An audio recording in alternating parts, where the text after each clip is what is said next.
cosines are whose adjacent cosines L, M, N satisfy the equation. तो उन दोनों line की जो डायरेक्शन कोसाइन है एलिमेंट वो मिल करके दो इक्वेशन को सेटिस्फाई कर रही है. कौन सी दो इक्वेशन? पहली इक्वेशन क्या है देख, five L plus M plus 3n is equals to 0. ये पहली इक्वेशन है, ठीक है. और दूसरी इक्वेशन क्या है बेटा?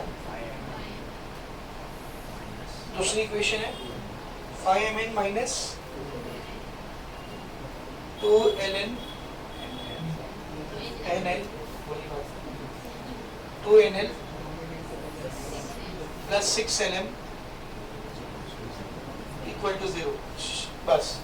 तो अपने को बोला है कि वो जो दोनों लाइन है इन दोनों इक्वेशन को साइमल्टेनियसली सेटिस्फाई कर रहा है उसका डायरेक्शन कोसाइन एल एम और एल एम और एन. और अपने को थीटा निकालना है. थीटा निकालने के लिए you must be knowing either L1 M1 N1 L2 M2 N2, या तो ये पता होना चाहिए या फिर A1 B1 C1 A2 B2 C2 formula देखिए थीटा का होगा ना. मतलब कि या तो दोनों लाइन का डायरेक्शन रेशियो पता होना चाहिए या तो दोनों लाइन का डायरेक्शन कोसाइन पता होना चाहिए. यहाँ पर देखते हैं हम लोग इस इक्वेशन की मदद से क्या निकाल सकते हैं. ठीक है, इन दोनों इक्वेशन की मदद से हम लोग क्या निकाल सकते हैं. लेट अस सी. ठीक है, तो सब लोग ध्यान से देखिए बेटा. अच्छा, ऐसा क्वेश्चन ना देने की बजाय आपको सिंपल क्वेश्चन भी दे सकते हो. Find the angle between the two lines having direction cosines.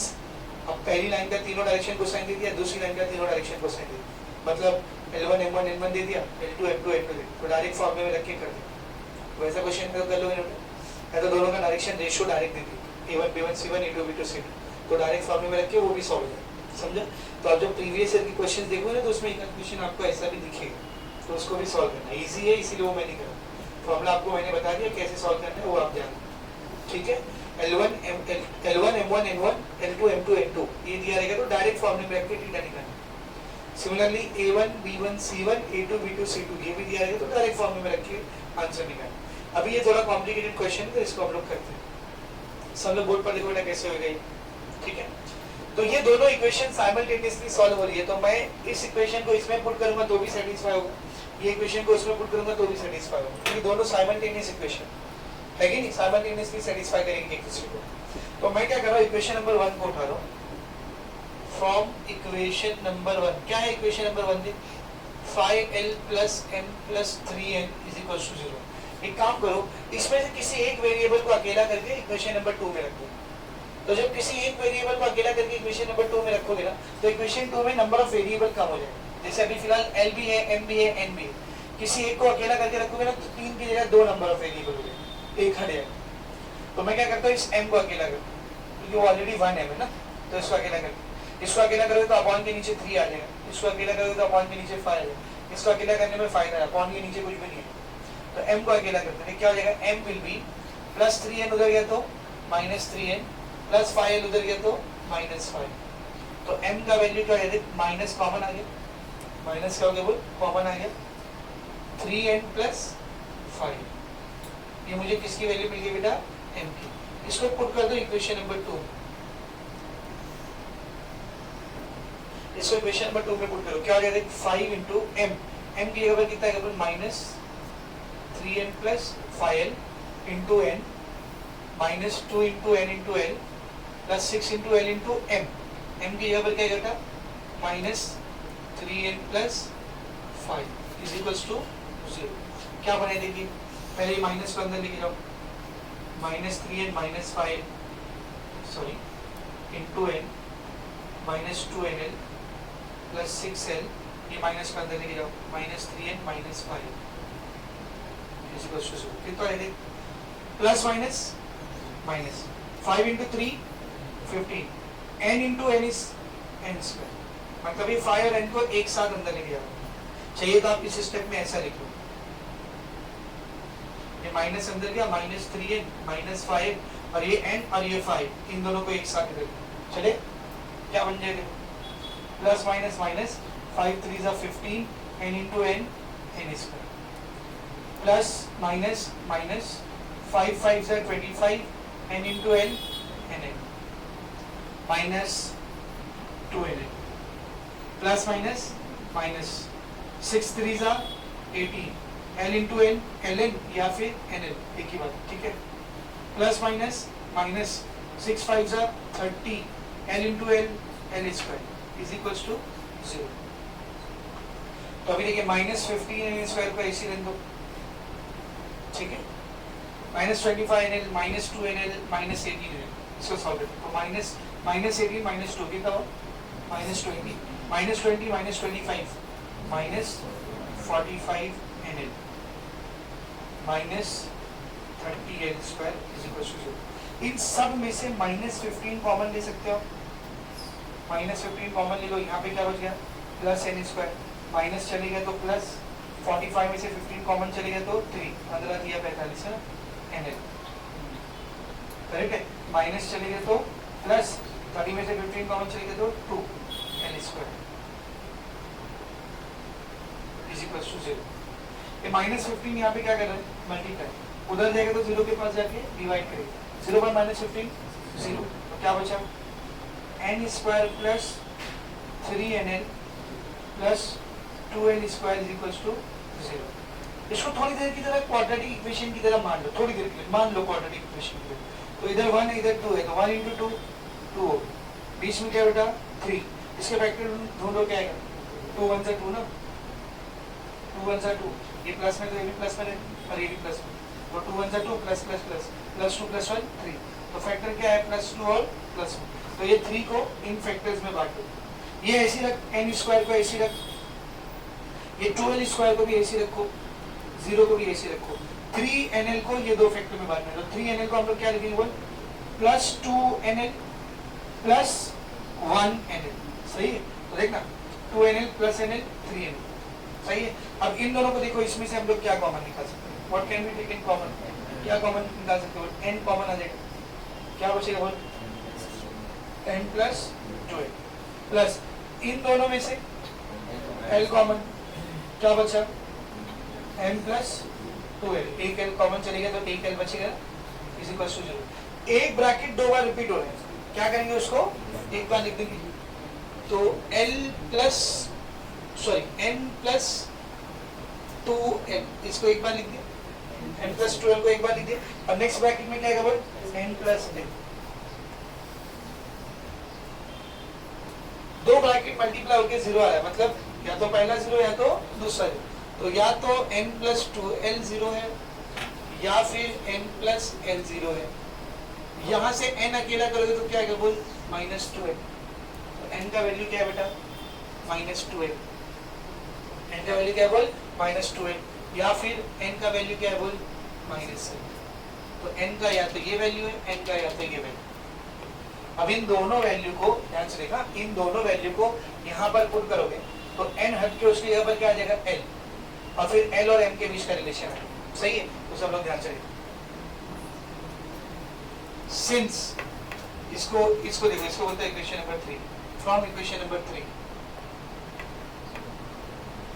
From equation number 3, सब लोग ध्यान से देखना है बेटा, क्या है इक्वेशन नंबर 3 अपने पास, m is equals to -3n + 5l, इसमें पुट करो पहली वाली value, n is equals to -2l, तो देखो ये क्या बनेगा, m is equals to -3 into n की जगह पर क्या जाएगा बोलो, n की जगह पर क्या आएगा, -2l + 5, ये बन जाएगा -3 2 6 ± -6l + 5, बेटा -6l + 5 बोलो, -6l + 5l -l, minus minus plus, तो m की वैल्यू क्या आ गई, प्लस, m की वैल्यू क्या आ गई, प्लस, एक ये मिला अपने को n का वैल्यू -2l, और एक ये मिला अपने को m का वैल्यू l, दोनों को एक जैसा करने की कोशिश करते हैं, एक ये वैल्यू आई है m का वैल्यू l, एक क्या वैल्यू आई बोल, m का वैल्यू l, और एक वैल्यू क्या मिली अपने को, n = -2l, n = -12,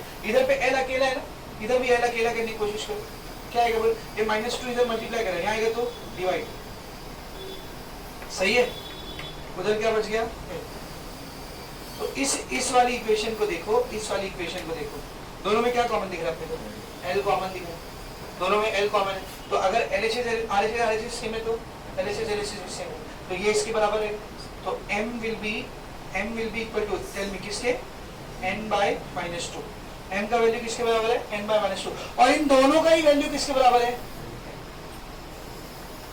तो इन दोनों को कंबाइन करके मैं ऐसे लिख सकता हूँ। अब जरा ध्यान से देख, यही चीज ऐसी भी तो लिखी जा सकती है ना, इसके अपॉन में कुछ नहीं मतलब 1, इसके अपॉन में कुछ नहीं मतलब 1 और इसके अपॉन में -2। बेटा डायरेक्शन रेशियो का मैंने आपको क्या डेफिनेशन दिया था कि जब ऐसे तीन नंबर जिनका L, M और N के साथ रेशियो निकालते हैं तो रेशियो क्या आता है, इक्वल। तो जब मैं L, M और N का 1, 1 और -2 के साथ रेशियो निकाल रहा हूँ तो आंसर क्या आ रहा है, इक्वल। मतलब ये तीनों नंबर कौन है, डायरेक्शन रेशियो। कौन बेटा, डायरेक्शन रेशियो।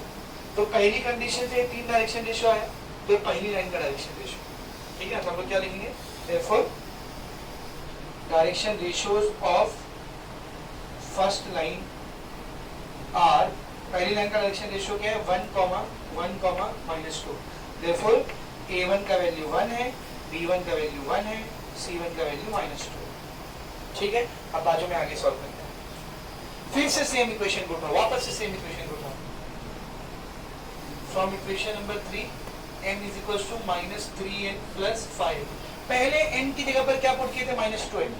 अब n की जगह एक वैल्यू और है ना, कौन सी, माइनस है, तो put n is equals to -h रखो। यहाँ पर देख क्या बनेगा, m is equals to -3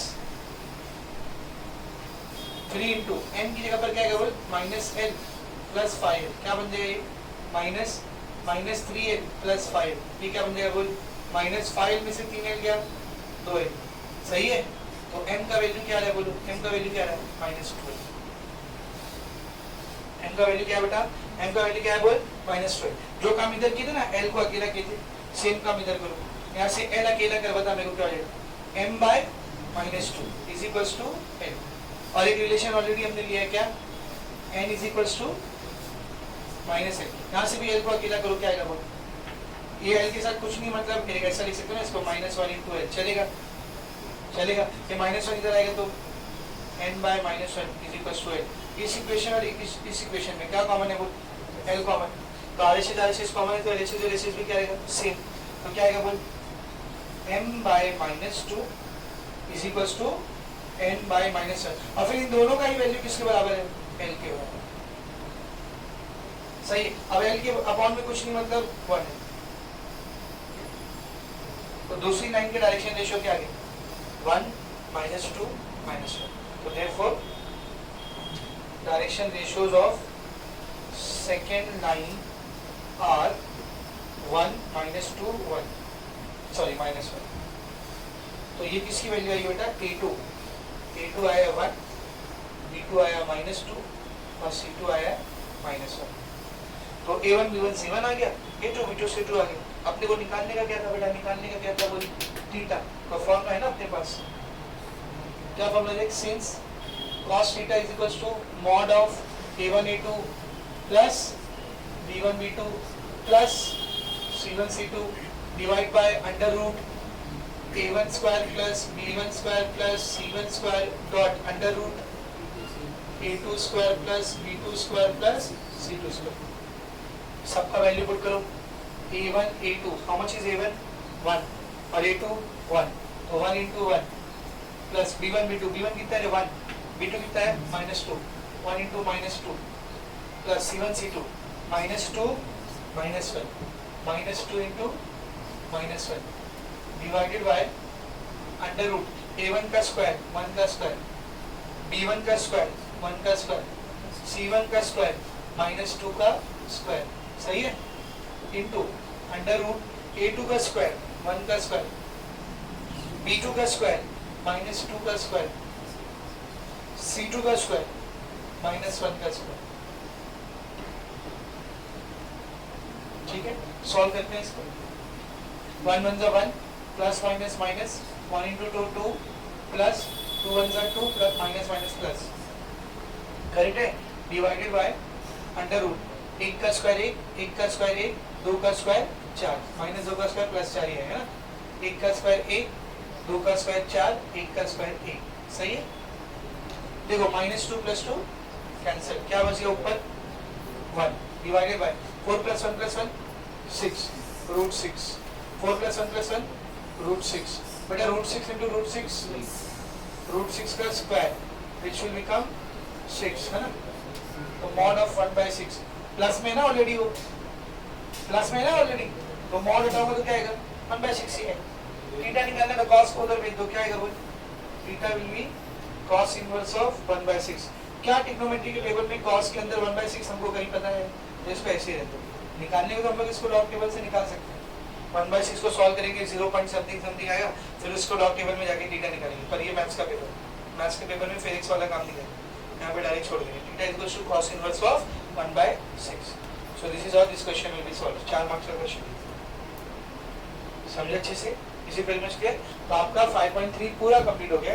उसमें सिर्फ पहला क्वेश्चन बचा है, और वो पहला क्वेश्चन क्रॉस प्रोडक्ट का है, इसीलिए मैंने कराया है, ठीक है ना। तो अभी क्रॉस प्रोडक्ट के बेसिक्स को करेंगे, क्रॉस प्रोडक्ट के बेसिक्स को करेंगे, और उसके बाद पहला क्वेश्चन ही करेंगे। उसके बाद 5.4 में 3 डायमेंशनल ज्योमेट्री के जितने भी क्वेश्चन है उसको करेंगे। 3 डायमेंशनल ज्योमेट्री एक साथ पूरा खत्म कर देना, फिर क्रॉस प्रोडक्ट के क्वेश्चन देंगे। समझा अच्छे से क्या बोलूं, ठीक है।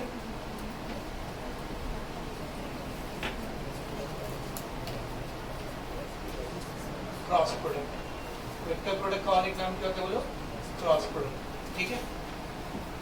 तो अभी वेक्टर प्रोडक्ट या क्रॉस प्रोडक्ट का कंसेप्ट हम लोग स्टडी करेंगे। बेस एकदम आसान भाषा में बोले तो मैंने एक वेक्टर लिया, वेक्टर नंबर 1, उसको मल्टीप्लाई किया वेक्टर नंबर 2 के साथ। अब मुझे आंसर में भी क्या आ रहा है बेटा, वेक्टर आ। तो ऐसे प्रोडक्ट हम लोग क्या कहते हैं, वेक्टर प्रोडक्ट। और इसको मल्टीप्लिकेशन जब दिखाते तो किससे दिखाते हैं, क्रॉस। ये बात मैंने आपको बताया था ना, 2 वेक्टर मल्टीप्लाई करोगे स्केलर आंसर आता है तो स्केलर प्रोडक्ट बोलते हैं, वेक्टर आंसर आते हैं तो vector product. Scalar product co dot से दिखाते हैं, वेक्टर प्रोडक्ट को क्रॉस। अभी इसी को मैथमेटिकली लिखते हैं। तो समझो मेरे पास एक वेक्टर है ए, एक दूसरा वेक्टर है बी, और इन दोनों का मैं क्रॉस प्रोडक्ट करूँ। क्या करो बोलो, क्रॉस प्रोडक्ट, ठीक है ना। तो ए क्रॉस बी का जो वैल्यू आता है, आपको मालूम है 11th में आपने पढ़ा, क्या आता है, पहले वाले वेक्टर का मैग्नीट्यूड, फिर दूसरे वाले वेक्टर का मैग्नीट्यूड इनटू दोनों के बीच में जो भी एंगल रहेगा उसका साइन थीटा, ठीक है ना। Let's say this is vector A, ये वेक्टर ए है, ये वेक्टर बी है, इन दोनों के बीच का एंगल है थीटा, दोनों के बीच का एंगल क्या होता है, थीटा। तो ए क्रॉस बी का वैल्यू क्या आता है, ए बी साइन थीटा। लेकिन ये ए एक नंबर रहेगा, बी भी एक नंबर रहेगा, साइन थीटा भी एक नंबर रहेगा, तीनों नंबर को मल्टीप्लाई करें आंसर में भी नंबर है। ये तो खाली मैग्नीट्यूड हो। और हमने क्या देखे कि क्रॉस प्रोडक्ट का जो आंसर आता है वो क्या आता है, वेक्टर। और वेक्टर की 2 चीजें होती है, कौन सी 2 चीजें, मैग्नीट्यूड और डायरेक्शन। ये तो आपने मैग्नीट्यूड दिखा दिया, डायरेक्शन किससे दिखाते हैं, यूनिट वेक्टर से। याद है, unit vector is used to represent direction. तो इसका डायरेक्शन कैसा है, इसका डायरेक्शन निकला जाता है राइट हैंड थंब रूल या राइट हैंड स्क्रू रूल। यानी कि अगर ये वेक्टर ए है, ध्यान दो, ये वेक्टर ए है, ये वेक्टर बी है, तो अपने राइट हैंड को लो, ए क्रॉस बी निकालो ना, तो राइट हैंड को ए से बी के डायरेक्शन में टर्न करो, तो जो अंगूठा है वो ए क्रॉस बी का डायरेक्शन देगा। तो ए क्रॉस बी का डायरेक्शन कैसा आएगा, देखो ए क्रॉस बी का डायरेक्शन कैसा आएगा, परपेंडिकुलर। सो ये तुम्हारा ए क्रॉस बी, ठीक है ना। तो हमको ए क्रॉस बी नहीं चाहिए, हमको उसके डायरेक्शन में क्या चाहिए, यूनिट वेक्टर। जैसे लोग यूनिट वेक्टर बोलते, इसी के डायरेक्शन में एक 1 यूनिट मैग्नीट्यूड का वेक्टर लेंगे, तो ये यूनिट वेक्टर है। लेट्स से मैंने इसको n क्या बोल, n क्यों बोल रहे हो सर, क्योंकि ये a और b दोनों का नॉर्मल है, दोनों को 90 डिग्री, समझा। तो देखो क्या आएगा, इनटू n क्या, तो ये मैग्नीट्यूड, ये यूनिट वेक्टर जो कि क्या दिखा रहा है, direction. So this is the formula of a cross b। ये फार्मूला किसका बेटा, a क्रॉस b का, समझ रहा है। इसका मतलब एक ऐसा वेक्टर जो 2 वेक्टर को परपेंडिकुलर, मेरे पास 2 वेक्टर है और मुझे एक ऐसा वेक्टर निकालना है जो इन दोनों को परपेंडिकुलर, वो इन दोनों का क्रॉस प्रोडक्ट होगा, वो इन दोनों का क्या होता है बोल, क्रॉस प्रोडक्ट। क्योंकि a क्रॉस b का जब वैल्यू निकालोगे, a क्रॉस b, तो उसका डायरेक्शन किधर है, दोनों को परपेंडिकुलर, इसको भी 90 डिग्री पे रहेगा, इसको भी 90 डिग्री पे रहेगा। मैंने आपको फिजिक्स में भी पढ़ा है, जब 2 वेक्टर का क्रॉस प्रोडक्ट निकालते हैं ना, तो वो जो रिजल्टेंट वेक्टर आता है, दोनों ही वेक्टर को क्या रहता है, 90 डिग्री, इसको भी 90 डिग्री पे रहता है, इसको भी 90 डिग्री पे रहता है। समझ रहे। अभी हम लोग 12th में भी पढ़े, जब magnetic field due to electric current पढ़ रहे थे, तो उसमें हमने देखा था कि मैग्नेटिक फोर्स कोई काम नहीं करते, Fm is equals to Q into V cross B, याद है, Fm is equals to Q into V cross B। तो मैग्नेटिक फोर्स जो है वो क्रॉस प्रोडक्ट है V और B का, तो ये V को भी परपेंडिकुलर रहेगा और B को भी। हमने देखा था कि फोर्स V को परपेंडिकुलर, और V को परपेंडिकुलर मतलब डिस्टेंस को परपेंडिकुलर, क्योंकि वेलोसिटी और डिस्टेंस का डायरेक्शन क्या होता है, सेम। दोनों के बीच का थीटा कितना हो गया, 90 डिग्री। वर्क डन का फॉर्मूला होता है फोर्स इनटू डिस्टेंस, यानी कि FD cos थीटा, थीटा 90 है, cos 90 0, तो इसकी वैल्यू कितनी आती है 0, hence no work is done by magnetic force. ये चीज़ हम लोग अभी फिजिक्स में भी कर चुके, मैंने बोला था इसको याद रखना, 2 मार्क्स का डेरिवेशन पूछते हैं, ठीक है। तो ध्यान से देखो, अगर आपके पास दो वेक्टर है ए और बी, तो इन दोनों को ही परपेंडिकुलर वेक्टर कौन सा आएगा बोल, ए क्रॉस बी। अच्छा ये तो हुआ ए क्रॉस बी, क्या होगा अगर मैं बी क्रॉस ए निकालूं, सब लोग ध्यान से देखना, क्या होगा if I find out B cross A, B cross A, पहले बताओ उसका मैग्नीट्यूड क्या आएगा, magnitude of B, magnitude of A, sine of theta. बेटा ये पूरा नंबर और ये पूरा नंबर क्या रहने वाला, सेम रहने, तो ए बी साइन थीटा लिख गया, बी ए साइन थीटा लिख, जब तीनों को मल्टीप्लाई करोगे नंबर्स को, आंसर क्या आएगा सेम। तो मैग्नीट्यूड तो इसका भी क्या है बोल, सेम, मैग्नीट्यूड तो इसका भी क्या है सेम। डायरेक्शन देख, ये किधर देखा, ये ए था ये बी था, ए क्रॉस बी करेंगे तो कहाँ गया था ऊपर, बी क्रॉस ए करेंगे तो, बी क्रॉस ए करेंगे तो नीचे, पर रहेगा परपेंडिकुलर दोनों को, चाहे ऊपर आवे चाहे नीचे आए, दोनों ही केस में ए क्रॉस बी भी ए और बी को परपेंडिकुलर रहेगा, बी क्रॉस ए भी ए और बी को परपेंडिकुलर रहेगा। तो बी क्रॉस ए का डायरेक्शन कैसा है, बी क्रॉस ए का डायरेक्शन कैसा है होगा, this is the direction of B cross A.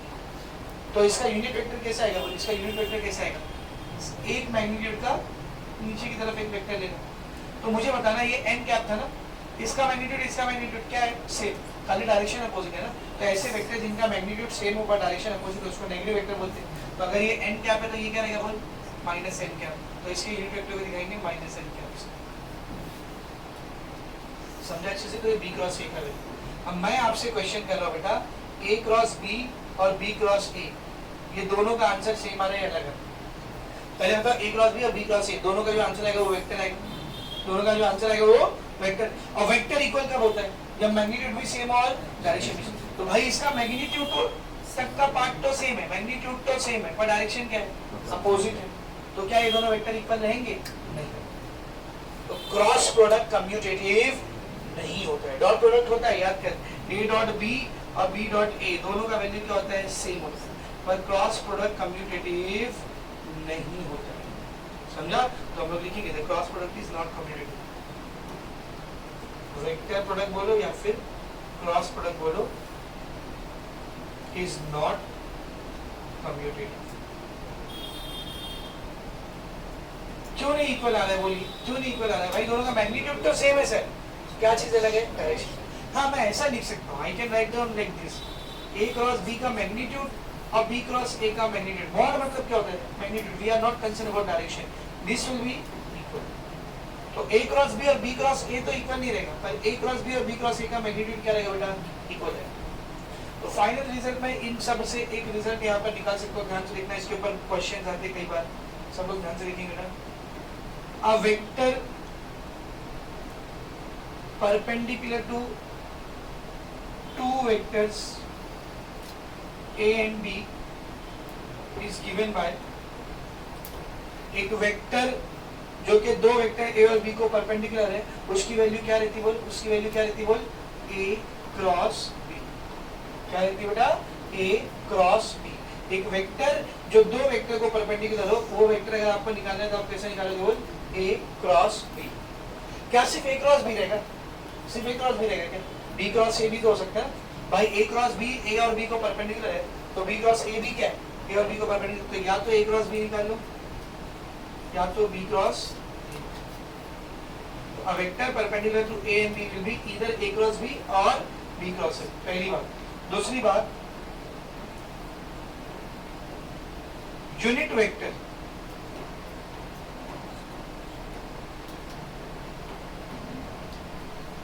perpendicular to two vectors, unit vector perpendicular to two vectors a and b is given by, बताओ a और b को परपेंडिकुलर यूनिट वेक्टर कौन सा है बेटा, n कैप, देखना a और b को परपेंडिकुलर यूनिट वेक्टर कौन सा है n कैप, या फिर माइनस n कैप, तो सिर्फ n कैप को निकाल लो, उसका माइनस कर देखो माइनस n कैप आ जाएगा, समझ। तो is given by n cap. अभी n कैप निकालोगे कैसे, how will you find n cap, बेटा यूनिट वेक्टर का फॉर्मूला क्या होता है, vector by magnitude, unit vector का फॉर्मूला क्या होता है, वेक्टर बाय मैग्नीट्यूड। तो देखिए n कैप कैसे निकालोगे आप, ये n कैप कैसे निकालोगे, वेक्टर कौन सा है, n कैप के डायरेक्शन में वेक्टर कौन सा है बोल, a cross b, a cross b divided by magnitude, तो a क्रॉस b का magnitude. This is how you will find out the unit vector N cap, A cross B by A cross B का magnitude. सिर्फ N cap रहेगा क्या, minus N cap भी तो रहेगा ना, तो जब इधर माइनस लगाओगे तो यहाँ पे भी माइनस आएगा, यानी एक यूनिट वेक्टर जो दो वेक्टर को परपेंडिकुलर है उसकी वैल्यू या तो ये आएगी प्लस में या फिर यही आएगी माइनस में। तो मैं एक काम करता हूँ ना, अलग अलग लिखने से अच्छा इसी में सर ये दो लाइन क्यों लिख के दिया आपने बेटा, बहुत ही इंपॉर्टेंट है। कभी कभी आपको दो वेक्टर बोलता है और बोलता है इन दोनों वेक्टर के परपेंडिकुलर एक वेक्टर निकालना, तो ऐसे निकालना, या तो ए क्रॉस बी कर देगा या तो बी क्रॉस बी। और कभी कभी आपको दो वेक्टर देता है और बोलता है इन दोनों वेक्टर का परपेंडिकुलर एक यूनिट वेक्टर निकालो, तो कैसे निकालने का, N cap is equal to plus minus A cross B divide by magnitude of A cross B. समझा अच्छे से, यहाँ तक का समझा। अभी इस फॉर्मूले से दोनों वेक्टर के बीच का एंगल निकालते हैं, angle between A and B,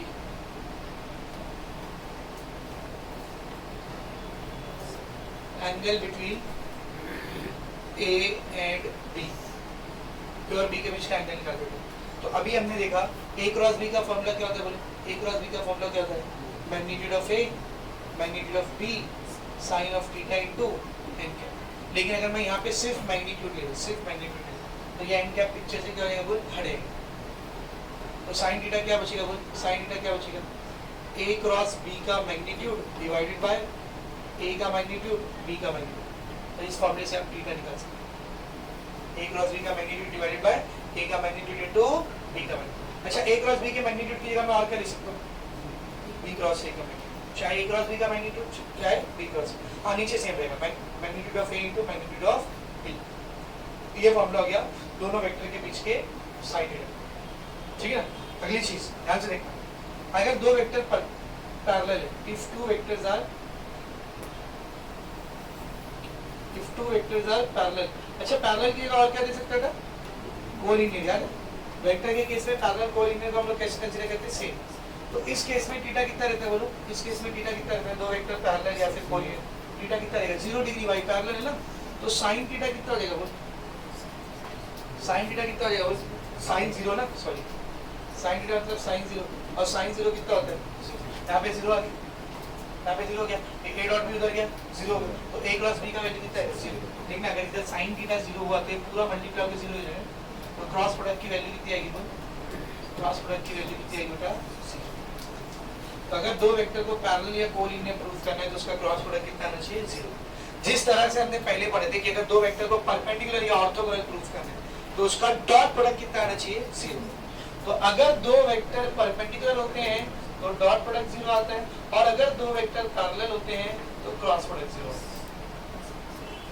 समझा अच्छे से, परपेंडिकुलर है तो डॉट प्रोडक्ट 0, पैरेलल है तो क्रॉस प्रोडक्ट 0, इसको याद रखना। तो if two vectors are parallel और collinear their cross product will be 0। जैसा पीछे हमने पढ़े थे कि अगर दो वेक्टर परपेंडिकुलर या फिर ऑर्थोगोनल है तो उनका डॉट प्रोडक्ट 0 आता है। इतना समझा अच्छे से सबको, इतना सबको अच्छे समझा। अभी नेक्स्ट पॉइंट देखते हैं हम लोग, let us C the next point, distributive law.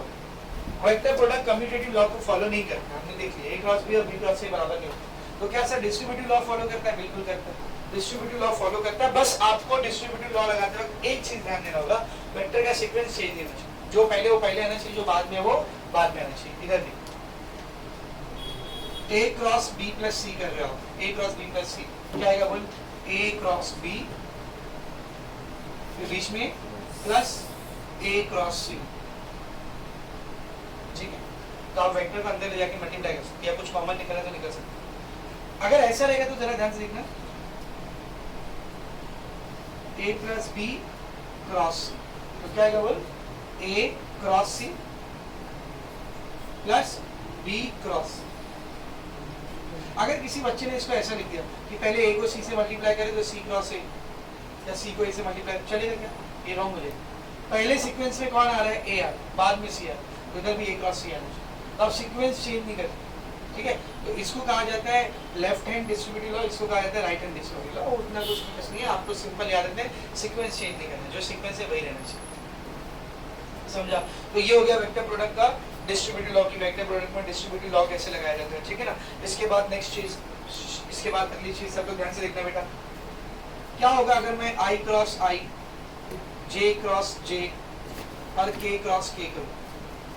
देखो जब आई डॉट आई, जे डॉट जे, के डॉट के निकालते तो वन आंसर आता है। लेकिन जब आई cross I, J cross J, K cross के आंसर निकालोगे तो ध्यान से देखना, एक आई वेक्टर है, दूसरा भी वही आई वेक्टर है, तो दोनों पैरेलल या फिर कोलिनियर हो गए ना। और जब वेक्टर पैरेलल या फिर कोलिनियर होते हैं तो उनका क्रॉस प्रोडक्ट कितना आता है? 0। तो आई cross I, J cross J, K cross के, इन तीनों का आंसर कितना आएगा? 0। जबकि आई डॉट आई, जे डॉट जे, के डॉट के, इन सब का आंसर कितना आता था? 1। I dot I cross I, J cross J, K cross के, इन तीनों का आंसर कितना आएगा? 0। इसके बाद क्या होगा अगर मैं आई क्रॉस जे निकालूं, जे क्रॉस के निकालूं, या फिर के क्रॉस आई निकालूं, या इसका उल्टा भी, जे क्रॉस आई, के क्रॉस जे, आई क्रॉस के। अच्छा, डॉट प्रोडक्ट में याद करो, I dot J, J dot के डॉट आई, ये सब का वैल्यू कितना आता था? 0, क्योंकि आई जे परपेंडिकुलर। समझ आ रहा अच्छे से? लेकिन यहाँ पे क्रॉस प्रोडक्ट में 0 नहीं आएगा। यहाँ पर जो मिसिंग रहता है ना आंसर में वो आता है, जो मिसिंग रहता है आंसर में वो आता है, जो मिसिंग रहेगा आंसर में वो आएगा। बस आपको ये ध्यान देना कि प्लस में आएगा या माइनस में आएगा। आई और जे कौन मिसिंग है? के। जे और आई कौन मिसिंग है? के। जे और के कौन मिसिंग है? आई। के और जे कौन मिसिंग है? आई। के और आई कौन मिसिंग है? जे। आई और के कौन मिसिंग है? जे। बस आपको ना साइन का ध्यान देना है, कब प्लस में आएगा कब माइनस में आएगा, तो उसके लिए साइकिल याद है, आई जे के। तो अगर ये साइकिल फॉलो हो रहा है तो प्लस में आंसर आएगा, साइकिल फॉलो नहीं हो रहा है तो माइनस में आंसर। ऐसा एक साइकिल बनाने का, उसको लिखने का आई जे के। साइकिल फॉलो हो रहा है तो प्लस में आंसर आएगा, साइकिल फॉलो नहीं हो रहा है तो माइनस में आंसर आएगा। पहले देख क्या है, आई क्रॉस जे, आई क्रॉस जे, साइकिल फॉलो कर रहे हो ना, आंसर प्लस में आएगा। ठीक है, देख जे cross I, J cross I, cycle को फॉलो कर रहे हो या उल्टा जा रहे हो? उल्टा जा रहे हो, तो आंसर क्या आएगा? माइनस। समझा? इसको देख, जे क्रॉस के, साइकिल फॉलो हो रही है बेटा, देखना जे क्रॉस के, साइकिल फॉलो हो रहा है, एरो देख, जे क्रॉस के फॉलो हो रहा है तो प्लस में आंसर आएगा। के क्रॉस जे, साइकिल को फॉलो कर रहे हो या उसका उल्टा जा रहे हो? उल्टा जा रहे हो, आंसर क्या आएगा? माइनस। के क्रॉस आई, के क्रॉस आई, साइकिल फॉलो हो रहे हैं, हो रहा है तो प्लस जे आंसर है। आई क्रॉस के, बोलो साइकिल से उल्टा जा रहे तो आंसर कैसे आएगा? समझा? तो आई cross I, J cross J, K cross के, इन दोनों का आंसर क्या होता है? 0। आई क्रॉस जे क्रॉस के क्रॉस आई क्रॉस के, ये सब का वैल्यू कैसे निकालना है? समझा?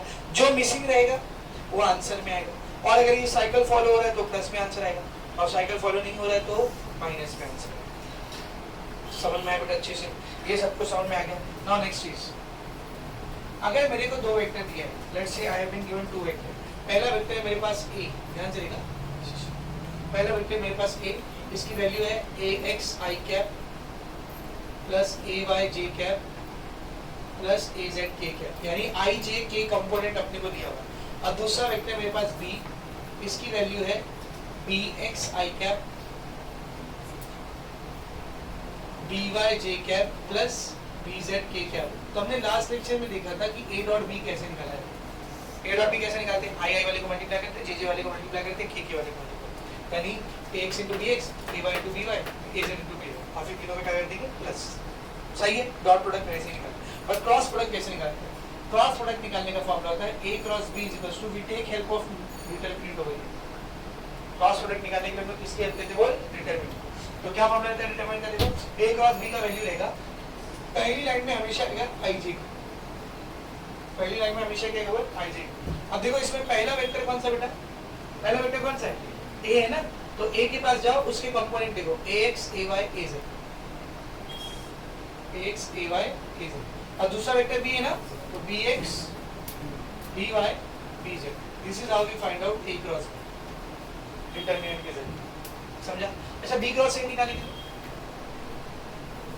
b क्रॉस a निकालेंगे तो बोल, पहली लाइन में क्या आएगा? i j k। पहला वेक्टर कौन है? b, तो क्या आएगा बोल? bx by bz और ax ay az। दोनों का आंसर सेम आएगा, खाली माइनस में आएगा। a क्रॉस b का जो भी वैल्यू आएगा ना, समझ, a क्रॉस b आया i plus j plus k, तो b क्रॉस k आएगा minus i minus j minus k, sign change हो जाएगी बस, क्योंकि आपने डिटरमिनेंट की प्रॉपर्टी पढ़ी, कोई भी दो रो या दो कॉलम को इंटरचेंज कर देते तो वैल्यू नेगेटिव आ जाती। तो देखना इधर क्या हो रहा है, दो रो इंटरचेंज हो गई, ठीक है?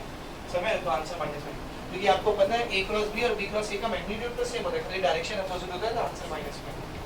समझे अच्छे से? So this is how we find out cross product. इसके बाद geometrical meaning of vector product, मतलब ज्योमेट्री में क्या काम आता है? Geometrical meaning of vector product बहुत ही सिंपल है, सब बोर्ड पर देखो। हम लोग वेक्टर प्रोडक्ट की मदद से, ध्यान से सुनना, हम लोग वेक्टर प्रोडक्ट की मदद से पैरेललोग्राम का एरिया निकालते। किसका एरिया निकालते बेटा? पैरेललोग्राम। ये ध्यान से, एरिया ऑफ पैरेललोग्राम।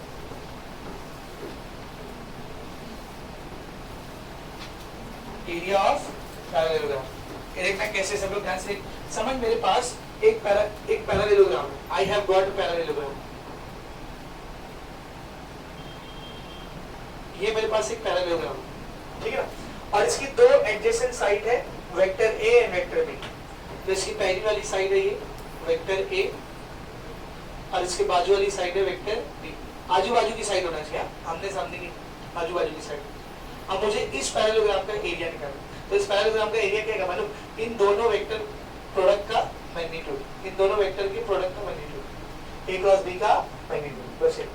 तो अगर आपके पास एक पैरेललोग्राम है, उसके आजू बाजू की साइड में दो वेक्टर दिया हुआ है कि ये साइड ये वेक्टर है, ये साइड ये वेक्टर है, तो उसका एरिया निकालो। कैसे निकालेंगे?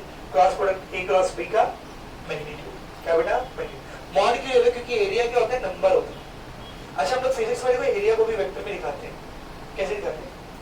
एरिया का वेक्टर कैसे आता है? ये सरफेस है, इसका एरिया वेक्टर कैसे आता है? 90 डिग्री। तो भाई अगर ये आपका पैरेललोग्राम है, ये ए वेक्टर है, ये बी वेक्टर है, तो एरिया वेक्टर परपेंडिकुलर आना चाहिए। तो ए और बी को परपेंडिकुलर वेक्टर कौन सा होता है? ए क्रॉस बी होता है। तो वहां से भी आप ये समझ सकते हो, समझ अच्छे से। तो अगर एरिया ऑफ पैरेललोग्राम बोला तो magnitude of A cross B, लेकिन अगर ऐसा बोला ना, तो देखा ऐसा बोला वेक्टर एरिया ऑफ पैरेललोग्राम। क्या बोला? बोल वेक्टर एरिया ऑफ पैरेललोग्राम। तब आप मैग्नीट्यूड नहीं निकालोगे, तब आप क्या निकालोगे? वेक्टर ही निकालोगे। तो ये मॉड क्या हो जाएगा? तो ये आपका पूरा क्रॉस प्रोडक्ट का बेसिक हुआ। इसके ऊपर ही क्वेश्चन आते हैं क्रॉस प्रोडक्ट। फिर से एक बार रिकैप करते हैं और फिर 5.4 एक्सरसाइज को चालू करते हैं। क्या है देखो, वेक्टर प्रोडक्ट कैसे निकालते हैं? ए क्रॉस बी कैसे निकालते हैं? इसका magnitude sine of theta into unit vector. Direction कैसे निकालते हैं? आपको भी मालूम, ठीक है? ए क्रॉस बी, ये बी क्रॉस बी। दोनों वेक्टर फॉर्म में लोगे तो बराबर नहीं होता, यानी कम्यूटेटिव नहीं होता। लेकिन मैग्नीट्यूड फॉर्म में लोगे तो क्या रहता है? बराबर। अगर मेरे पास दो वेक्टर है ए और बी, तो इन दोनों को परपेंडिकुलर एक वेक्टर कैसे निकलेगा? या तो ए क्रॉस बी निकाल लो या तो बी क्रॉस ए निकाल लो। अगर मेरे पास दो वेक्टर है ए और बी और इन दोनों को परपेंडिकुलर यूनिट वेक्टर निकालो, तो उसका फॉर्मूला क्या रहता है? N cap is equals to plus minus A cross B upon magnitude of A cross B. दो वेक्टर के बीच का एंगल कैसे निकाल सकते हो? डॉट प्रोडक्ट से भी फॉर्मूला लिख देते, क्रॉस प्रोडक्ट से भी फॉर्मूला लिख दो। sin theta is equals to mod of A cross B upon magnitude of A into magnitude of B. अगर दो वेक्टर पैरेलल या कोलिनियर है तो उनका क्रॉस प्रोडक्ट कितना आता है? 0। डिस्ट्रीब्यूटिव लॉ फॉलो होता है, बस आपको सीक्वेंस चेंज नहीं करना है। आई क्रॉस है, जे क्रॉस जे, के क्रॉस के, तीनों का वैल्यू 0। आई क्रॉस जे, जे क्रॉस आई, के क्रॉस आई, ये सब में जो मिसिंग रहता है वो आंसर आता है। साइकिल फॉलो होगा तो पॉजिटिव, साइकिल फॉलो नहीं होगा तो नेगेटिव। समझा? दो वेक्टर आपको दिया है आई जे के फॉर्म में, तो आपको उसका क्रॉस प्रोडक्ट निकालना है। कैसे निकालोगे? डिटरमिनेंट पहली लाइन में आई जे के, दूसरी लाइन में फर्स्ट वेक्टर के कंपोनेंट, तीसरी लाइन में सेकंड वेक्टर के कंपोनेंट। अगर मेरे पास एक पैरेललोग्राम है, उसकी एडजेसेंट साइड, एक साइड एक वेक्टर है ए और एक साइड एक वेक्टर है बी, तो उस पैरेललोग्राम का एरिया क्या रहेगा? Cross product A cross B का मैग्नीट्यूड। और वेक्टर एरिया क्या रहेगा? Cross product A cross B. समझ अच्छे से? So these are the basic concept which you will be using in the vector product. समझ अच्छे से? तब जो 5.4 है वेक्टर प्रोडक्ट के कितने क्वेश्चन है देखो। 5.4 जो आपका है बेटा 5.4, उसमें टोटल 18 क्वेश्चन देखो, 18 है ना, मिला? उसमें टोटल 18 क्वेश्चन है। उसमें क्वेश्चन नंबर 1 से लेकर के क्वेश्चन नंबर 15 तक, 1 to 15 ये क्रॉस प्रोडक्ट के क्वेश्चन। किसके क्वेश्चन है? बोल, क्रॉस प्रोडक्ट के क्वेश्चन। लेकिन मुझे लास्ट के 16, 17, 18 वो तीनों क्वेश्चन जो है ना 3 डायमेंशनल ज्योमेट्री का। देखो उधर 16वां क्वेश्चन देख, फाइंड द डायरेक्शन रेशियो, मिला डायरेक्शन रेशियो किससे पढ़े थे? क्रॉस प्रोडक्ट थे, 3 डायमेंशनल ज्योमेट्री में भी पढ़े ना। सिमिलरली क्वेश्चन नंबर 7 में भी देखो एलिमेंट दिया हुआ है आपको, है ना, ABC दिया हुआ है। 18 में भी देखो उसने आपको क्या बोलते थे, परपेंडिकुलर का फूट का कोऑर्डिनेट निकालने बोला, तो वो भी अपन डायरेक्शन रेशियो डायरेक्शन कोसाइन से करेंगे। तो ये 3 question direction ratio direction cosine. तो 1 to 15 जो क्वेश्चन है ना वो क्रॉस प्रोडक्ट के। और 5.3 में जो एक क्वेश्चन हमने छोड़ा है, पहला क्वेश्चन 5.3 का फर्स्ट क्वेश्चन, ठीक है ना, ये क्रॉस प्रोडक्ट है। 16 क्वेश्चन है टोटल क्रॉस प्रोडक्ट। अब पीछे 5 क्वेश्चन 3 डायमेंशनल ज्योमेट्री के करे, इधर 3 क्वेश्चन 16 17 18, तो 8 क्वेश्चन आपके 3 डायमेंशनल ज्योमेट्री। समझा? तो मैं क्या कर रहा हूँ मालूम, पहले वो 16 17 18 कर ले, 16 17 18 होएगा तो क्या हो जाएगा बताओ, पूरा 3 डायमेंशनल ज्योमेट्री का क्वेश्चन हो जाएगा। फिर हम लोग लाइन से वेक्टर प्रोडक्ट के क्वेश्चन पे समझ आ अच्छे से। तो first we will solve 16 17 18, then we will solve the questions of vector product. ठीक है?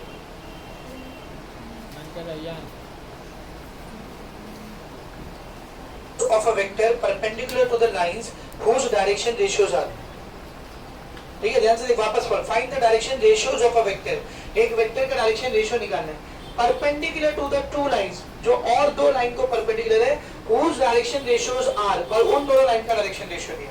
मतलब दो लाइन है, ध्यान से सुन, दो लाइन है, इन दोनों का डायरेक्शन रेशियो दिया है, और फिर इन दोनों को परपेंडिकुलर एक वेक्टर है, इसका डायरेक्शन रेशियो निकालना है। ठीक है? तो इसको इमेजिन करने के लिए खाली मैं डायग्राम बना रहा हूं, वरना यहाँ पर डायग्राम रिक्वायर्ड है नहीं, सिर्फ इमेजिन करने के लिए मैं डायग्राम बना रहा हूं। तो समझो मेरे पास ऐसी दो लाइन है, इन दोनों का डायरेक्शन रेशियो दिया हुआ है। पहली लाइन का डायरेक्शन रेशियो क्या दिया है, -2 1, अच्छा उसमें भी दो पार्ट है, 16 का 1 पार्ट करें हम लोग, फिर 2 पार्ट करें। पहली लाइन का डायरेक्शन रेशियो क्या दिया देख, -2 1 -1, और दूसरी लाइन का डायरेक्शन रेशियो क्या दिया देख, -3 -4 1। इन दोनों का डायरेक्शन रेशियो अपने को दिया हुआ है, और इन दोनों को परपेंडिकुलर एक लाइन है, इन दोनों को परपेंडिकुलर एक लाइन है, इस लाइन का डायरेक्शन रेशियो ABC आपको पता करना। क्वेश्चन समझा बेटा? ये देखिए इतना आसान है। ऐसा मान लो ये जो पहली लाइन दिख रही है, इसके अलाउंग एक वेक्टर है A बार, और जो दूसरी लाइन दिख रही है, इसके अलाउंग एक वेक्टर है B बार। तो एक वेक्टर जो A और B दोनों को परपेंडिकुलर हो, तो कौन सा वेक्टर है, A क्रॉस B। अब B पढ़े ना, एक वेक्टर है A, एक वेक्टर है B, और इन दोनों को परपेंडिकुलर एक तीसरा वेक्टर चाहिए, तो कौन सा वेक्टर रहता है, A क्रॉस B। तो जो ब्लू वाला वेक्टर दिख रहा है, कौन सा बेटा, A क्रॉस B।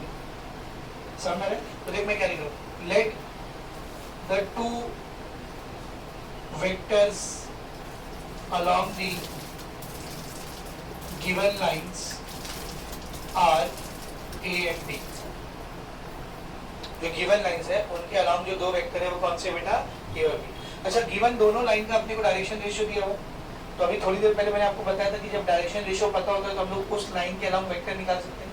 ये पहली वाली लाइन के अलाउंग वेक्टर A बार क्या रहेगा, फिर बोल क्या रहेगा, -2i cap plus j cap minus k cap, and B bar क्या रहेगा बोल, -3i cap minus 4j cap plus k cap. अब ध्यान से देखना, a vector perpendicular to both A bar and B bar, एक वेक्टर जो दोनों A और B दोनों को परपेंडिकुलर, कौन रहेगा वो वेक्टर, A क्रॉस B। ठीक है ना, मान लेगा बेटा वो वेक्टर A क्रॉस B। कैसे निकालते हैं A क्रॉस B, डिटरमिनेंट पहली लाइन में I J K, A है ना, क्या है बोल, -2 1 -1, B -3 -4 1। सॉल्व करेंगे इसको, I के पैसे ब्रैकेट प्लस J का, बोलो प्लस J का माइनस J ब्रैकेट प्लस के ऐसे ही ब्रैकेट। I कैप का कॉलम और रो छूट गया, ठीक है ना, I कैप का कॉलम और रो छूट गया, क्या आएगा, 1 × 1 1 minus -4 × -1 4 1 4 minus minus plus. J cap का कॉलम और रो छूट गया, -2 × 1 -2 माइनस -3 × -1 +3। K कैप का कॉलम और रो छूट गया, 4 2 8 minus minus plus, 3 1 3 plus minus minus. क्या बनेगा ये, I cap 1 -4 -3 minus J cap -2 -3 -5 plus K cap 8 minus minus 3 हो जाएगा। तो क्या बनेगा देखिए, minus plus minus, 3 × I 3i minus minus plus, 5 × J 5j, 8 और 3 बोलो 11, 11 × K 11K। तो ये मिल गया मेरे को A क्रॉस B। तो इधर ध्यान से देख, ये वाला वेक्टर मिल गया मेरे को, ये वाला वेक्टर। तो बेटा जब किसी वेक्टर के अलाउंग जो लाइन है उसका डायरेक्शन रेशियो दिया रहता है, तो उसमें I J K लगा देंगे तो वेक्टर मिल जाएगा। तो अगर ये वेक्टर मुझे मिल गया है तो I J K हटा दोगे तो डायरेक्शन रेशियो मिल जाएगा, है कि नहीं। तो इधर ध्यान से देख क्या लिखूंगा, therefore direction ratios of this line will be ठीक है ना, क्या रहेगा बोल, -3 5 11, या कितना इजी क्वेश्चन है। सेम ऐसे ही दूसरा क्वेश्चन भी सॉल्व हो, ठीक है। तो दूसरे क्वेश्चन में पहली वाली जो लाइन है उसके डायरेक्शन रेशियो क्या दिए थे, पहली वाली लाइन के डायरेक्शन रेशियो क्या दिए थे, 1 3 2, और दूसरी वाली लाइन के डायरेक्शन रेशियो क्या दिए, -1 1 1, -1 1 2, ठीक है ना।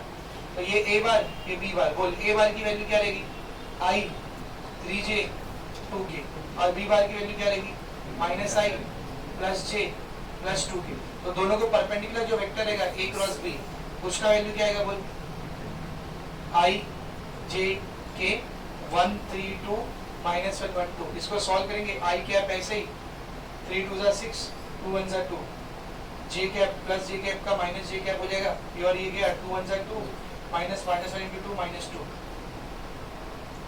प्लस k कैप ऐसे ही, ये और ये हट गया 1 1 = 1 -1 × 3 -3, ठीक है। तो जाएगा 6 - 2 4 i cap, minus minus plus हो जाएगा 2 + 2 4 -4 j cap, minus minus plus हो जाएगा 3 + 1 4 +4 k कैप। ये आ गया a क्रॉस b, तो डायरेक्शन रेशियो क्या रहेगा बोल, 4 -4 +4 कर लेंगे। उसका सेकंड वाला आपको हम सेम ऐसे सॉल्व करें। इसका जो सेकंड वाला पार्ट है that is your similarly you have to solve, 4 answer है, ठीक है। आगे बढ़ते हैं।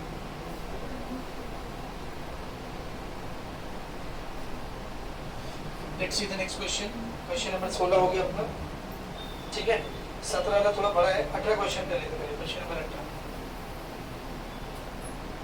हाँ देखो क्वेश्चन नंबर 18 में अपने को क्या बोला बेटा, पहले क्वेश्चन रीड करके समझो।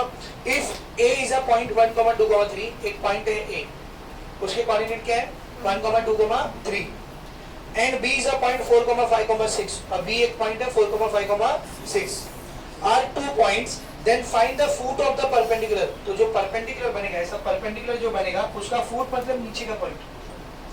तो find the foot of the perpendicular, find the foot of the perpendicular from point b, from point b मतलब ये जो परपेंडिकुलर बनाया गया कहां से बनाया गया, b से बनाया गया। तो ये परपेंडिकुलर b से बनाया गया और जहां तक बना है उसका कोऑर्डिनेट आपको निकालना है, फुट का कोऑर्डिनेट आपको निकालना है, ठीक है ना।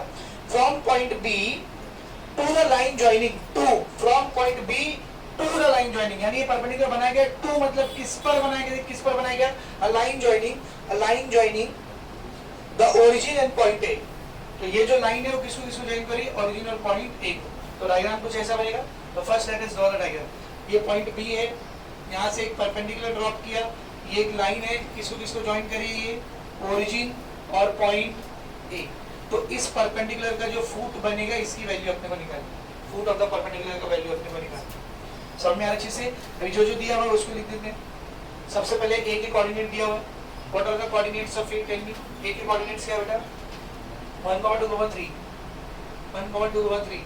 b के कोऑर्डिनेट्स क्या है बेटा, 4, 5, 6। बेटा ओरिजिन के भी तो कोऑर्डिनेट अपने को पता रहते हैं, 0, 0, 0 ओरिजिन है वो। अपने को निकालने का क्या बोल, फुट ऑफ द परपेंडिकुलर। तो let's say let foot of the perpendicular is, so कुछ भी नाम दे दो, let's say point f। Foot of the perpendicular क्या बेटा, पॉइंट f। अब इसका भी तो कुछ ना कुछ कोऑर्डिनेट होगा ना, तो मैं मान लेता हूं इसकी कोऑर्डिनेट है x, y, z। बस ये x, y, z निकाल दो, आंसर आ गया। फुट ऑफ द परपेंडिकुलर निकाले थे ना, तो फुट ऑफ द परपेंडिकुलर को हमें क्या माना, x, y, z, x, y, z निकाल दो, आंसर आ जाएगा। अब कैसे करेंगे, सब लोग ध्यान से देखना बेटा, सब लोग ध्यान से देखना। सबसे पहले मुझे बताओ, ये OF, ध्यान से देखो, O और F दो पॉइंट है, इन दो को पॉइंट ज्वाइन करते हुए एक लाइन बन रही है। इस लाइन का डायरेक्शन रेशियो मैं कैसे निकाल सकता हूँ, x2 - x1, y2 - y1, z2 - z1। अभी 3D के बेसिक में पढ़ाया था आपको, 3 डायमेंशनल ज्योमेट्री। तो ध्यान से देखना, direction ratios of line OF, line OF का डायरेक्शन रेशियो क्या रहेगा, देख लाइन OF का डायरेक्शन रेशियो क्या रहेगा, x2 - x1 मतलब के x - 0, y2 - y1 यानी के y - 0, z2 - z1 यानी के z - 0। क्या है ये, क्या है बोल x comma y comma z। तो ये डायरेक्शन रेशियो है कौन सी लाइन का OF का। तो OF वेक्टर क्या रहेगा फिर बोल OF वेक्टर क्या रहेगा जिस लाइन का आपको डायरेक्शन रेशियो मिल गया आप उस वेक्टर को निकाल सकते हो। कैसे निकाल सकते हो AI cap plus BJ cap plus CK cap. तो इसका ABC क्या है XYZ ये है ना डायरेक्शन रेशियो। तो क्या है बोल XI cap YJ cap plus ZK cap. ये मुझे OF वेक्टर मिल गया। ये मुझे कौन सा वेक्टर मिल गया बोल OF। आगे देख सिमिलरली OA के लिए करो O से लेकर A के लिए करो direction ratios of line OA। Line OA का डायरेक्शन रेशियो क्या रहेगा देखो x2 minus x1 1 minus 0 y2 minus y1 2 minus 0 z2 minus z1 3 minus 0। क्या आएगा बोल क्या आएगा 1 2 3। ये OA के डायरेक्शन रेशियो। तो फिर वेक्टर OA क्या रहेगा बोल वेक्टर OA क्या रहेगा 1i cap plus 2j cap plus 3k cap. ये OA वेक्टर है। तो ये OF वेक्टर हो गया OF वेक्टर ठीक है और ये OA वेक्टर हो गया। This is OA vector. Now you only tell me OF vector और OA वेक्टर दोनों कैसे वेक्टर है। OF और OA पैरेलल भी बोल सकते हैं या फिर कोलिनियर भी बोल सकते हैं। तो हम लोग लिखेंगे since OF and OA are collinear vector. तो अगर कोई दो वेक्टर कोलिनियर या फिर पैरेलल हो तो उनके कंपोनेंट जो होते हैं वो प्रोपोर्शन में होते हैं। उनके कंपोनेंट का रेशियो क्या होता है सेम पढ़ चुके हैं डॉट एकदम पहली वाली एक्सरसाइज में पढ़ाया था। अगर दो वेक्टर कोलिनियर है तो उनके कंपोनेंट रेशियो में रहते हैं ठीक है। तो क्या कहते हैं x by 1 बराबर रहेगा किसके y by 2 बराबर रहेगा किसके z by 3। अब ये तीनों बराबर आते तो कोई ना कोई एक नंबर के बराबर है ना। तो लेट्स से वो नंबर कौन सा है k। लेट वो नंबर कौन सा है बोल k। तो tell me what is x then x क्या रहेगा ये 1 उधर k के पास जाके मल्टीप्लाई करेगा तो 1 into k k and then what is y ये 2 उधर गया 2k and then what is z 3 उधर गया 3k। x की वैल्यू आ गई k y की वैल्यू आ गई 2k z की वैल्यू आ गई 3k। x y z निकालना था x y z निकालना था तो उसको और चेंज कर दिया मैंने x y z को एक ही वेरिएबल के टर्म्स में चेंज कर दिया। कौन सा वेरिएबल है वो k। अब ये k निकाल दो तो x y z आ जाए ये k निकाल दो तो x y z आ जाए। बेटा मेरे को एक बात बताना OA लाइन और BF लाइन दोनों एक दूसरे को क्या है perpendicular. OA and BF both the lines are perpendicular. अगर दो लाइन परपेंडिकुलर है तो उनके डायरेक्शन रेशियोज का अपने पास रिलेशन है A1 into A2 plus B1 into B2 plus C1 into C2 should be 0 पढ़ा है ना।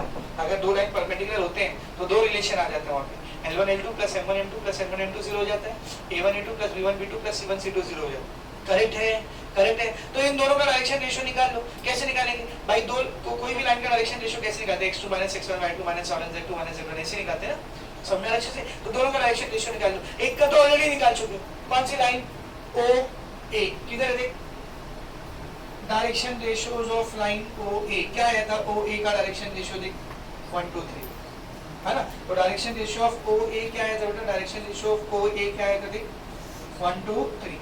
तो इस लाइन का डायरेक्शन रेशियो आ गया बची कौन सी लाइन BF। तो ध्यान से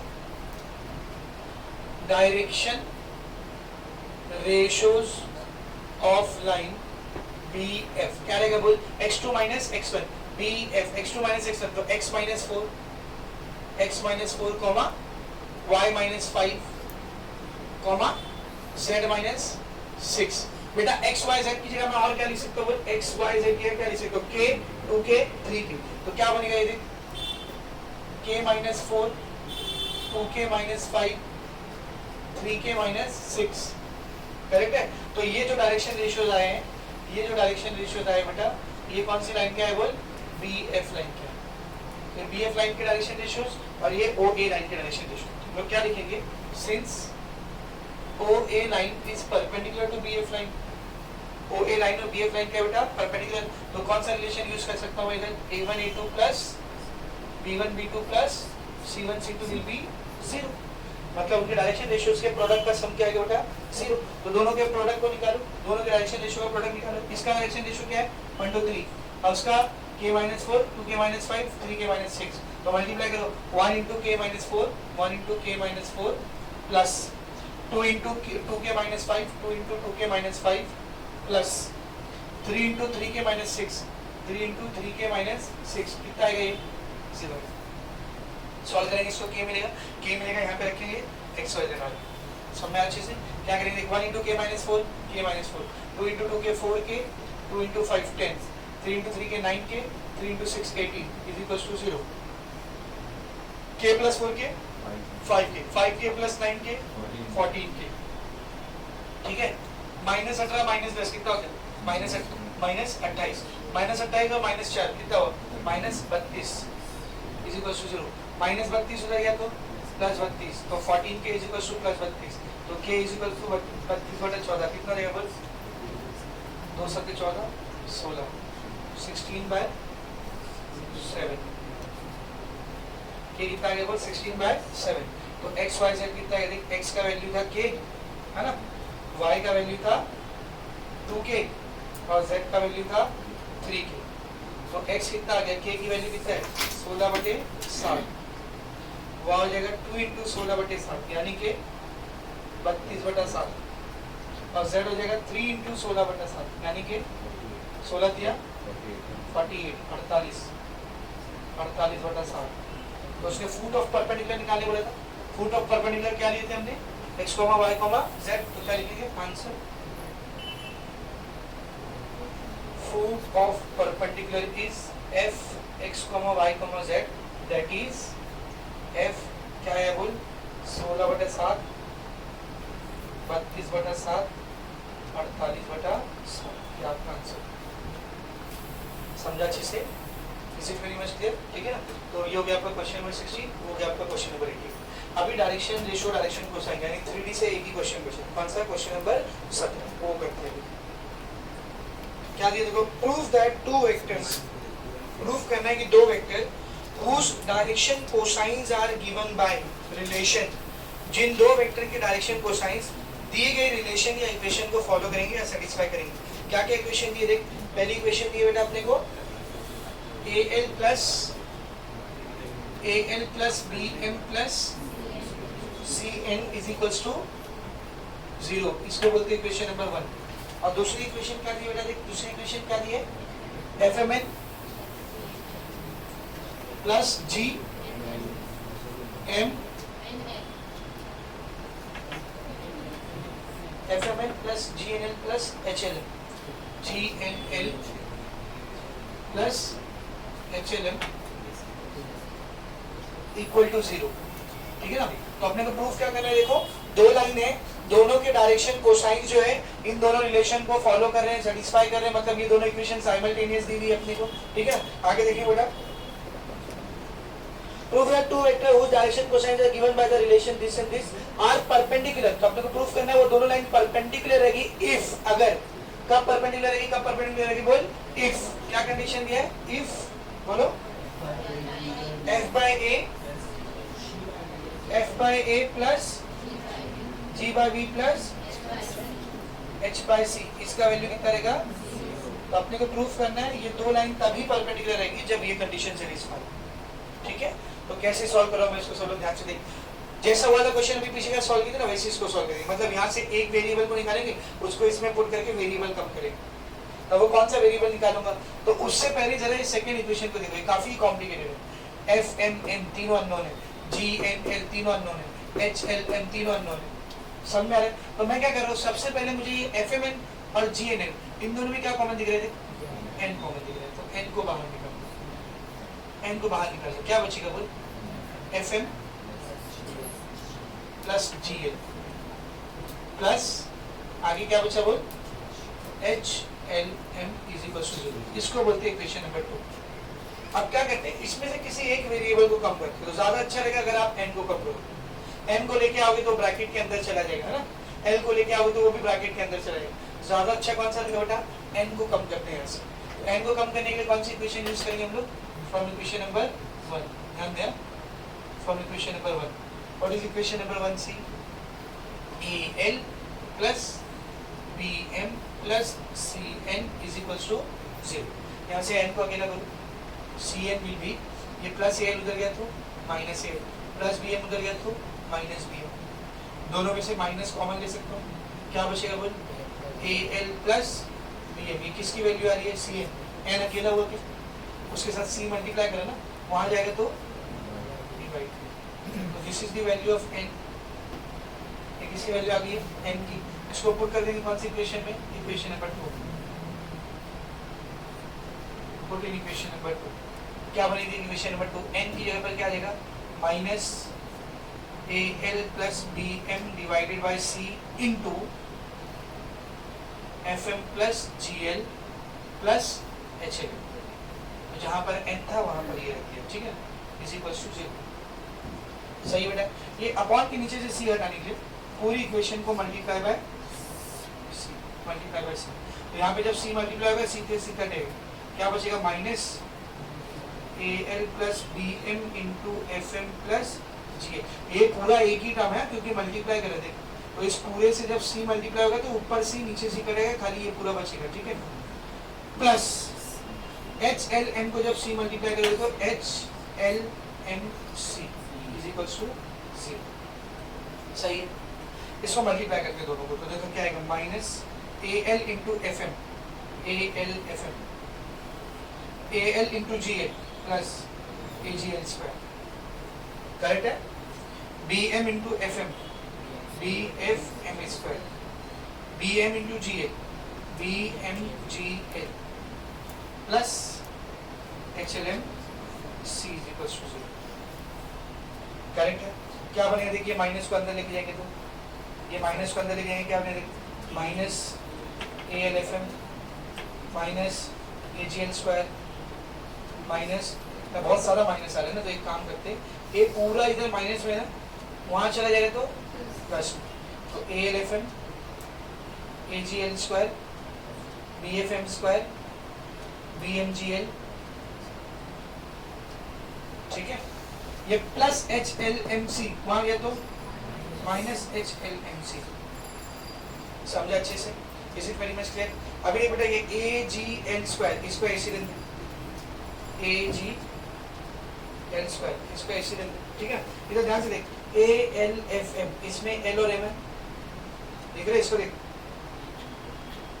ए एल एफ एम क्या क्या है इसमें एल और एम, इधर आवा बी एम जी एल इसमें भी क्या है एल और M, H L M C इसमें भी क्या है एल और एम, तो इन तीनों को एक साथ ले लेते, क्यों समझा, क्योंकि तीनों में क्या है एल है और एम है, तो तीनों को एक साथ ले लेते, क्या हो जाएगा plus A L F M plus B M G L minus H L M C, ये तीनों को एक साथ ले लेते, क्योंकि तीनों के पास क्या था बेटा एल और एम, तो देखिए ए जी एल को ऐसे लिखा, ए जी एल स्क्वायर को इसको इसको इसको एक साथ लिया, क्यों अच्छे लग रहे थे इसलिए, क्यों तीनों के पास क्या था बेटा L M L M L M था, तो तीनों को एक साथ ले लिया, बचा कौन, ये इधर आ गया, ये और ये इधर आ गए, बचा कौन था बी एफ एम स्क्वायर, तो plus B F M square is equals to 0। अगला स्टेप मोस्ट कॉमन, इन तीनों में से एल एम कॉमन हो जाएगा, तो क्या बचेगा देखो ए जी एल स्क्वायर, ए जी एल स्क्वायर प्लस तीनों ब्रैकेट में से मैंने किसको कॉमन निकाल लिया एल एम को कॉमन निकाल लिया, निकालो एल एम कॉमन, क्या बचेगा A F plus B G, L और एम बाहर चलेंगे ना, माइनस एल और एम चलेगा, क्या बचा एच सी, या सी एच भी उसको लिख सकता हूँ, चलेगा, तो A B A F B G C H, correct है, देख ए बी सी को पहले लिखा, एफ जी एच को बाद लिखा, चलेगा, सी एच लिखो एच सी लिखो एक ही बात, ठीक है, आगे क्या बेटा plus plus B F M square is equal to 0।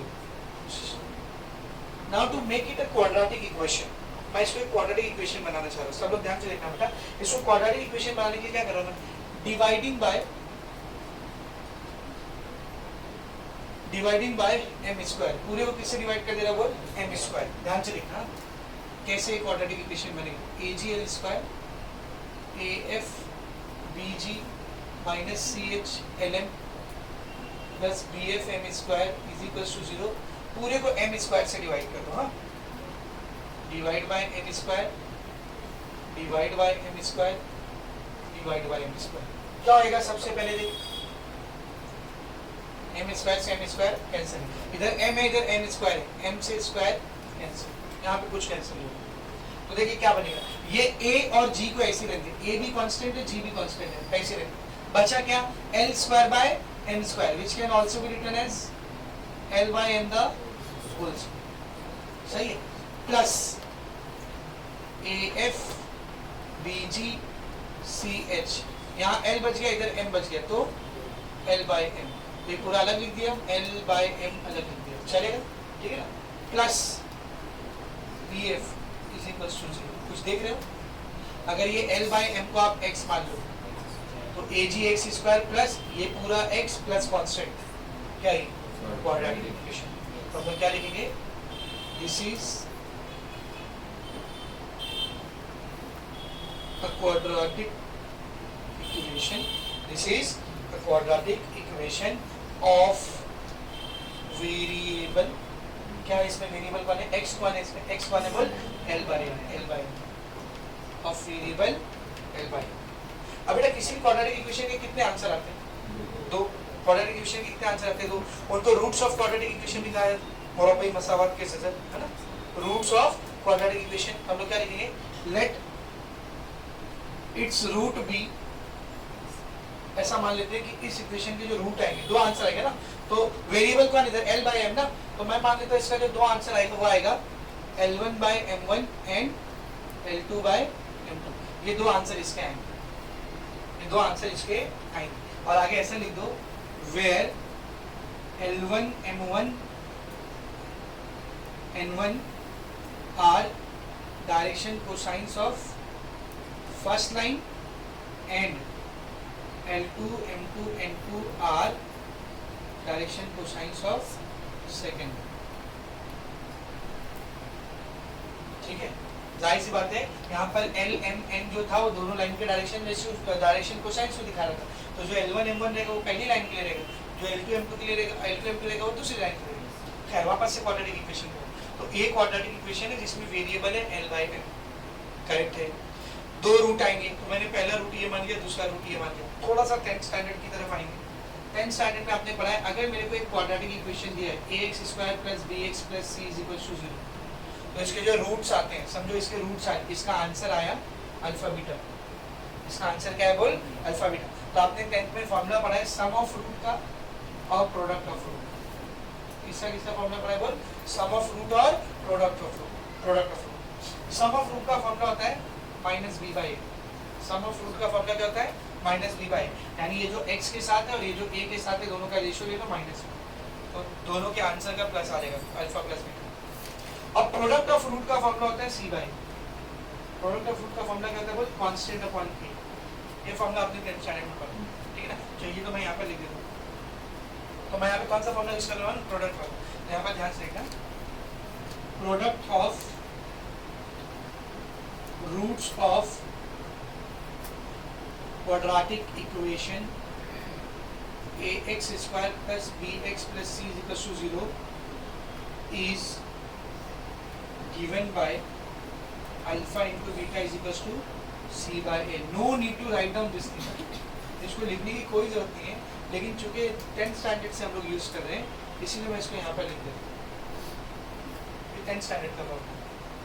तो इस फॉर्मूले को यहाँ पर लगाओ, ये अल्फा बीटा कौन होता है, क्वाड्रेटिक इक्वेशन के रूट, तो यहाँ पर हमने इस क्वाड्रेटिक इक्वेशन के रूट को क्या माना है, L1 बाय M1 और L2 बाय M2, तो ये अपना अल्फा है और ये अपना बीटा है, तो अल्फा इंटू बीटा की क्या आएगा बोल, L1 बाय M1 इंटू बोलो L2 बाय M2, तो ये हो गया alpha into beta is equal to क्या फॉर्मूला होता है, C बाय, बेटा C बोले तो कांस्टेंट, इस इक्वेशन को देख और मुझे बता कांस्टेंट कौन है, प्लस के बाद BF, तो BF अपॉन A कौन होता है, A कौन होता है x स्क्वायर के साथ, इस इक्वेशन को देखो और बताओ x स्क्वायर के साथ कौन है,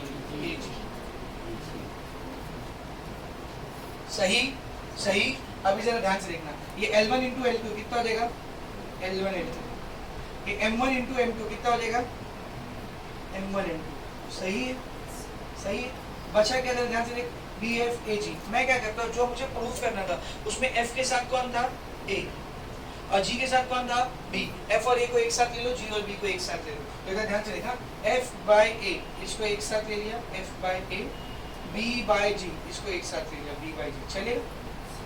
तो एफ और ए को एक साथ ले लिया, बी और जी को एक साथ ले लिया। अभी ध्यान से देखिए क्या बनेगा, L1 L2 upon M1 M2 is equals to, बेटा ये f बाय a को ऐसे रहने दो, f बाय a, ये b बाय g को अपॉन के नीचे लेके जाओ, क्या बनेगा वो, b बाय g जब अपॉन के नीचे जाएगा तो क्या बनेगा, g बाय b। ऐसा क्यों किए सर, इधर पे g बाय b था, इसलिए b बाय g लिखा, g बाय b, तो इस b बाय g को मैंने अपॉन के नीचे लेके गया, क्या बन गया बोल, g बाय d, ठीक है ना।